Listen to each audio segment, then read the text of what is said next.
Sai Satcharitra, Chapter 15. Naradiya Kirtan Paddhati, Mr. Cholkar's Sugarless Tea, Two Lizards. The readers may remember that mention was made in the 6th chapter regarding the Ramanavami festival in Shirdi, how the festival originated and how in the early years there was a great difficulty in getting a good Haridas for performing Kirtan on that occasion, and how Baba permanently entrusted this function or Kirtan to Daskanu. Now, in this chapter, we shall describe the manner in which Daskanu was performing the Kirtan. Naradiya Kirtan Paddhati. Generally, our Haridasas, while performing the Kirtan, wear a gala and full dress. They put on a headdress, either a peta or a turban, a long flowing coat with a shirt inside, an uparane or a short dhotar on the shoulders, and the usual long dhotar from the waist below. Dressed in this fashion for some Kirtan in the Shirdi village, Daskanu once went to bow to Baba. Baba asked him, "Well, bridegroom, where are you going dressed so beautifully like this?" "For performing a Kirtan," was the reply. Then Baba said, "Why do you want all this paraphernalia, coat, uparani and peta, etc.? Do off all that before me. Why wear them on the body?" Daskanu immediately took them off and placed them at Baba's feet. From that time, Daskanu never wore these things while performing the Kirtan. He was always bare from waist upwards. A pair of chiplis was in his hand and a garland round his neck.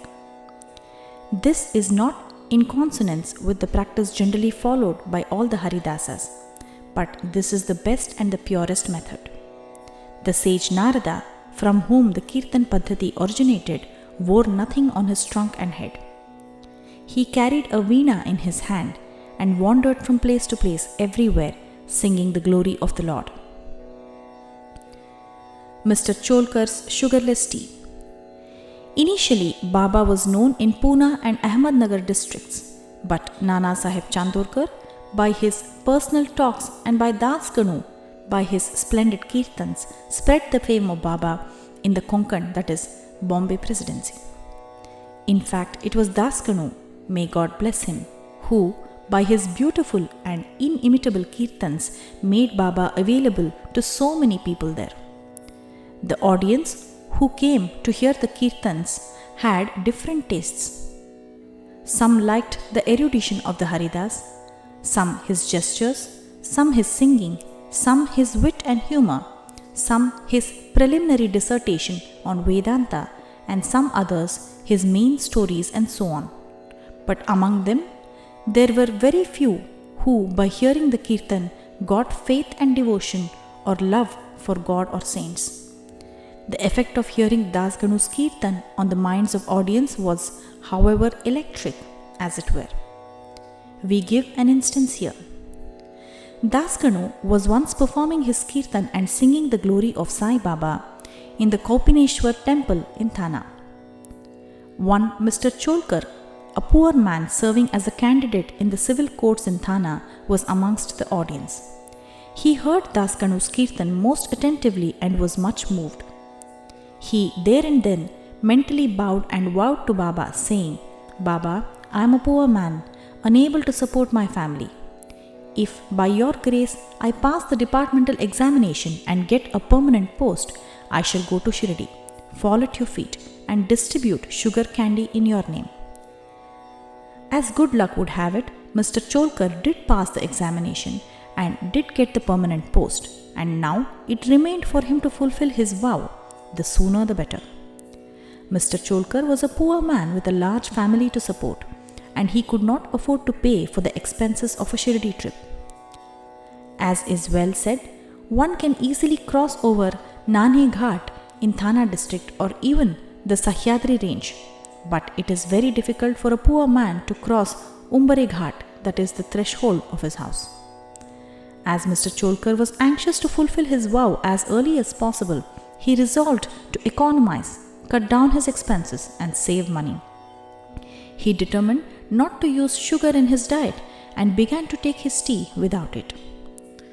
After he was able to save some money in this way, he came to Shirdi, took Baba's darshan, fell at his feet, offered a coconut, distributed it with a clean conscience, along with sugar candy as per his vow, and said to Baba that he was much pleased with his darshan and that his desires were fulfilled that day.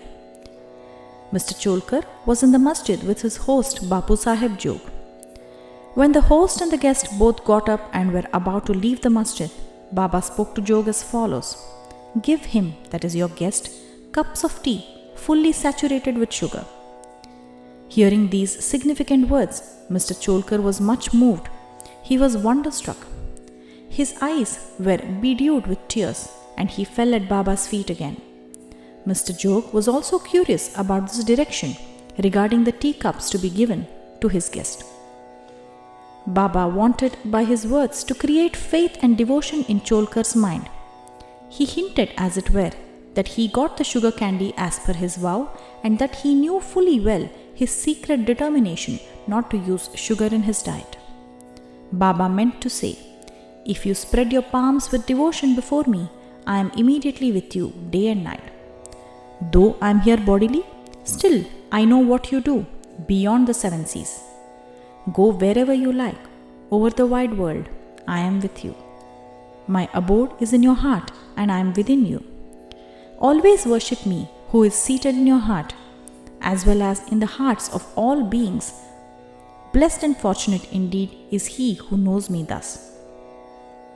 What a beautiful and important lesson was this that was imparted by Baba to Mr. Cholkar. 2 lizards. Now we close this chapter with a story of 2 little lizards. Once Baba was sitting in the masjid. A devotee sat in front of him when a lizard tick-ticked. Out of curiosity, the devotee asked Baba whether this tick-ticking of the lizard signified anything. Was it a good sign or a bad omen? Baba said that the lizard was overjoyed as her sister from Aurangabad was coming to see her. The devotee sat silent, not making out the meaning of Baba's words. Immediately, a gentleman from Aurangabad came on horseback to see Baba. He wanted to proceed further, but his horse would not go, as it was hungry and wanted grams. He took out a bag from his shoulders to bring grams and dashed it on the ground to remove dirt.